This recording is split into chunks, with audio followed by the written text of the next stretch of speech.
ناظرین السلام علیکم ورحمۃ اللہ وبرکاتہ۔ البلاغ چینل کے گفتگو کے اس پروگرام میں آپ کا استقبال ہے۔ آج ہم national institute of open schooling یعنی NIOS سے متعلق معلومات حاصل کرنے کی کوشش کریں گے۔ ہمارے درمیان مرکزی تعلیمی بورڈ کے ڈائریکٹر، تعلیمی میدان میں خدمات انجام دینے والے معروف شخصیت جناب سید تنویر احمد صاحب تشریف فرما ہیں۔ آج ہم آپ سے اس گفتگو کے پروگرام کے ذریعے سے استفادہ کریں گے۔ تنویر صاحب میں آپ کا استقبال کرتا ہوں۔ NIOS کیا ہے، اس پر روشنی ڈالیں۔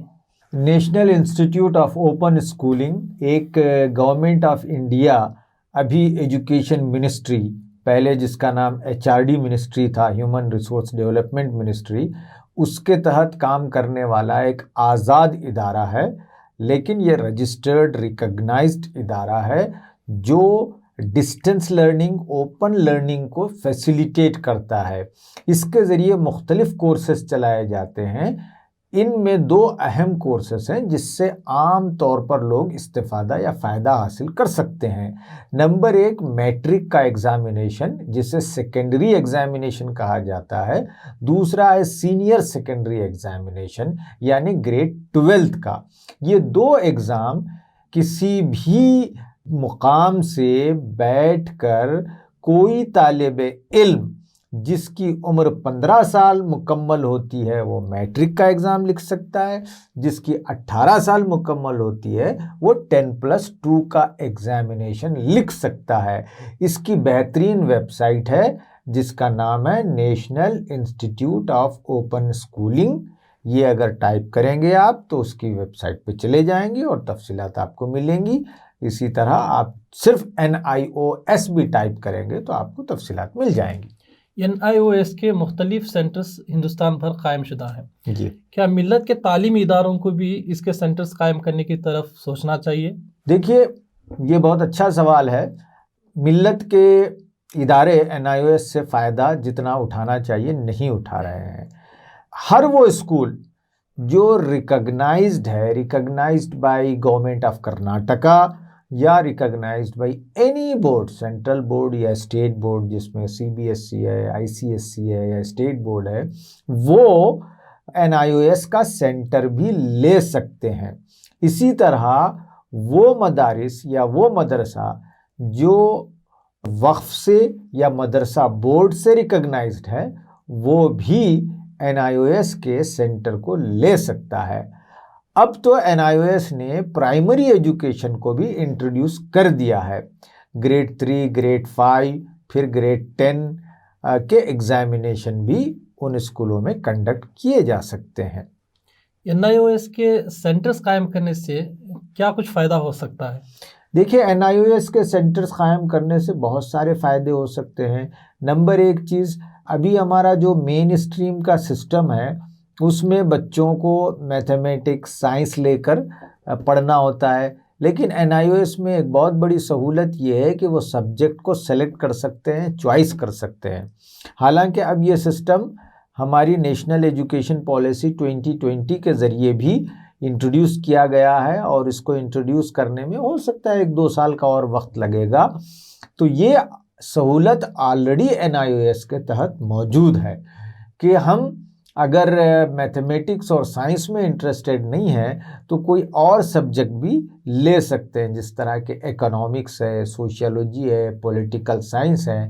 ایسے سبجیکٹ جو عام طور پر 11th-12th میں یا 12th کے بعد سلیکٹ کرنے ہوتے ہیں وہ اسکولنگ میں یا میٹرک میں بھی سلیکٹ کر کے آپ ایگزامینیشن پاس کر سکتے ہیں۔ دوسرا اور بڑا ایڈوانٹیج یہ ہے کہ آپ اسٹڈیز اپنے طور پر کر سکتے ہیں، اسکول جانے کی ضرورت نہیں ہے، لیکن ہاں آپ کو کانٹیکٹ کلاسز اٹینڈ کرنے پڑتے ہیں، اور آپ کو بعض پریکٹیکلز، اگر آپ کمپیوٹر سائنس لیے ہیں تو پریکٹیکلز اٹینڈ کرنے ہوتے ہیں، کچھ ہوم ورک ہوتا ہے اس کو اٹینڈ کرنا ہوتا ہے۔ یہ بنیادی طور پر ایک سہولت فراہم کرتا ہے کہ بچہ اپنی سہولت سے تعلیم حاصل کرے۔ تو اگر ہمارے اسکولز یہ سینٹر لیتے ہیں تو بہت سارے بچے جو ڈراپ آؤٹ کا شکار ہیں یا مختلف وجوہات سے ریگولر اسکول اٹینڈ نہیں کر پا رہے ہیں تو انہیں اس سے سہولت مل سکتی ہے اور وہ تعلیم سے جڑ سکتے ہیں۔ کہا جاتا ہے کہ NIOS کے سینٹرز بآسانی قائم نہیں کیے جا سکتے، اس کے قائم کرنے میں کچھ ہرڈلز وغیرہ ہیں، کیا بات صحیح ہے؟ یہ بہت سارے ویسے بھی سماج میں غلط فہمیاں پھیلی ہوئی ہیں، اس میں ایک یہ بھی ہے کہ صاحب وہ جلدی نہیں ملتا سینٹر، بلکہ بہت آسان پروسیجر ہے اس کا۔ اگر آپ کے پاس اسٹیٹ گورنمنٹ کا یا کسی بھی بورڈ کا ریکگنیشن ہے تو آپ ویب سائٹ پہ جائیے، سمپل سا فارم ہے، ڈاؤن لوڈ کیجئے، فارم فل کیجئے، اپلائی کیجئے، اور بہت جلد اس کا دے دیتے ہیں۔ کچھ ان کی شرائط ہیں، ظاہری بات ہے ہر کام کے لیے کچھ شرطیں ہوتی ہیں، ان شرائط کو اگر آپ مکمل کر لیں گے تو آپ کو اس کا سینٹر مل جاتا ہے۔ ویسے سینٹر ملنا ایک بات ہے، دوسری بات یہ ہے کہ آپ ویسے بھی ایک ہیلپنگ ڈیسک اپنے اسکول میں قائم کر سکتے ہیں اور بچوں کو NIOS کے ذریعے انرول کرا سکتے ہیں، اور کسی اور پاس کے سینٹر میں جا کے بچہ ایگزام لکھ سکتا ہے اور آپ کے اسکول میں اس کو کوچنگ دیجیے آپ۔ تو بہت فلیکزیبل اچھا سسٹم ہے یہ۔ چونکہ آپ مرکزی تعلیمی بورڈ کے ڈائریکٹر ہیں، جی، کیا مرکزی تعلیمی بورڈ کی جانب سے NIOS کے سلسلے میں کچھ اویئرنیس پروگرامز یا پھر جو ہے ملت میں کچھ اس سلسلے میں اویئرنیس پیدا کرنے کے لیے کچھ کام ہوا ہے؟ دیکھیے ابھی تک تو کوئی ایسا خاص کام نہیں ہوا ہے، لیکن یس ڈیفینیٹلی فیمی جو ہے فیڈریشن آف مسلم انسٹیٹیوشنز، وہ چاہتی ہے کہ اس کے بارے میں اویئرنیس پیدا کرے۔ ابھی ہماری گزشتہ دنوں NIOS کے ایک اہم ذمہ دار سے بات ہوئی، وہ تیار ہیں آن لائن بھی کانفرنسز لینے کے لیے اور آف لائن بھی۔ انشاءاللہ مستقبل قریب میں فیمی کے ذریعے NIOS کے بارے میں مزید معلومات فراہم کرنے کے لیے پروگرام کنڈکٹ کیے جا سکتے ہیں۔ بہت بہت شکریہ تنویر صاحب آپ کا کہ کافی اہم اور ضروری معلومات آپ نے ہمارے ساتھ شیئر کیے۔ جی ناظرین، یہ تھے جناب سید تنویر احمد صاحب۔ اب تک ہمارے درمیان NIOS کے سلسلے میں کافی باتیں اور کافی تجربات آپ نے شیئر کیے ہیں۔ میں اس موقع سے آپ کا شکریہ ادا کرتا ہوں اور آپ تمام کا بھی شکریہ ادا کرتا ہوں۔ شکراً، جزاک اللہ خیر۔ السلام علیکم ورحمۃ اللہ وبرکاتہ۔